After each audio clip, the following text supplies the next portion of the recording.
Welcome back to our channel.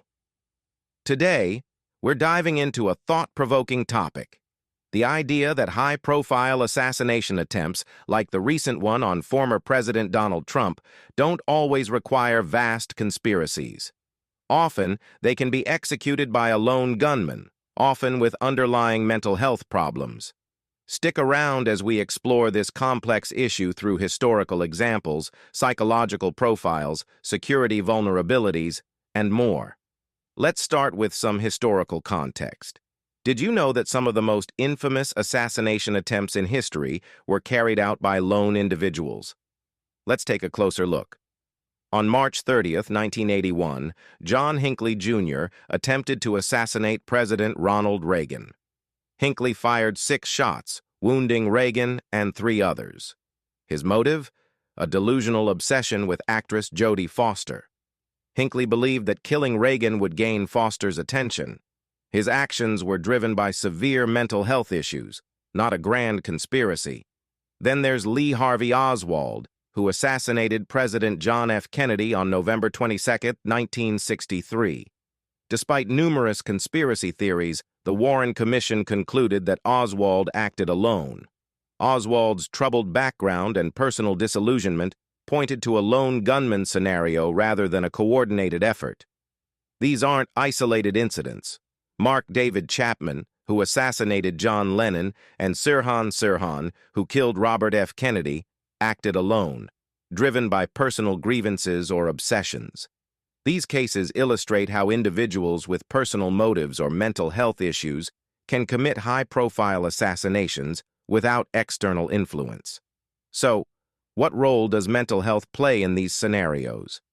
Lone gunmen often suffer from personality disorders, schizophrenia, or severe depression. They might feel isolated, misunderstood, or persecuted, leading them to believe that drastic actions will address their grievances or bring them recognition. Their impaired judgment and increased propensity for violence are common traits.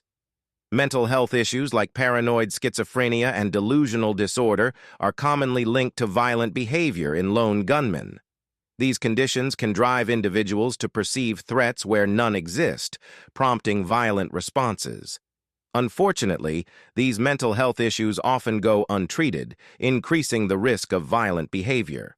Security measures for protecting high-profile figures are comprehensive, involving multiple layers of protection. However, no system is infallible, especially against determined lone actors. Lone gunmen can exploit specific vulnerabilities in security systems, taking advantage of public appearances where the target is more exposed.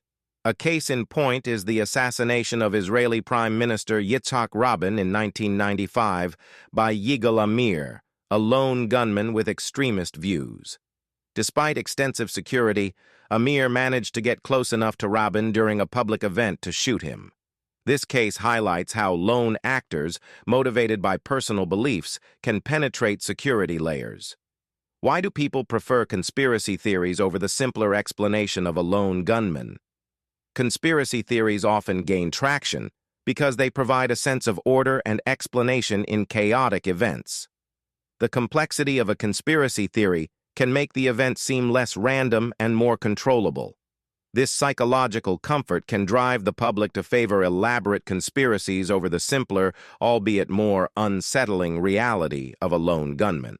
Psychologically, humans are predisposed to seek patterns and causal relationships, even where none exist. Sociologically, conspiracy theories can be a means of coping with fear and uncertainty.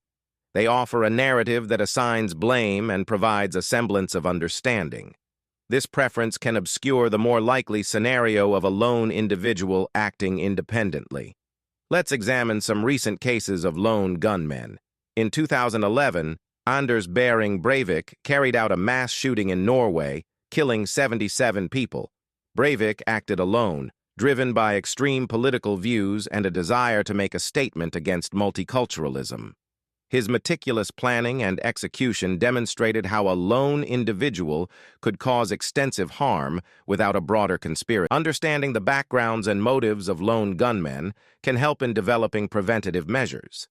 Many of these individuals have a history of expressing grievances or radical views online. They often plan their attacks in detail, choosing targets and timing to maximize impact.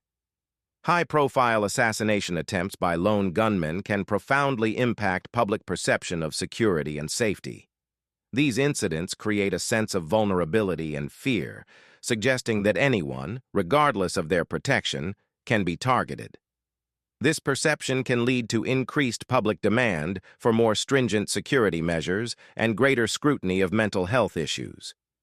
In response to lone gunman incidents, policymakers often implement changes to security protocols and mental health policies.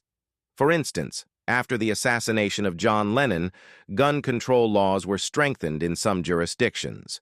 Following the Pulse nightclub shooting, there was a renewed focus on counterterrorism efforts and the monitoring of extremist online activities.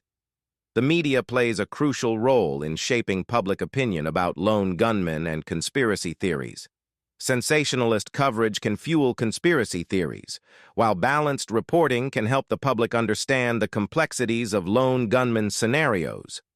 Media portrayal can influence how society responds to these events, either by demanding action against perceived conspiracies or by focusing on mental health and security reforms. So, to wrap up, high-profile assassination attempts do not necessarily require vast conspiracies. They can be carried out by lone gunmen driven by personal motives or mental health issues.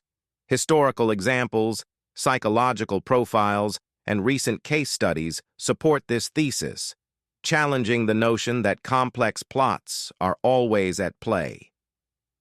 Understanding the factors that lead to lone gunman incidents can help improve security measures and address the root causes of such violence, ultimately creating a safer society.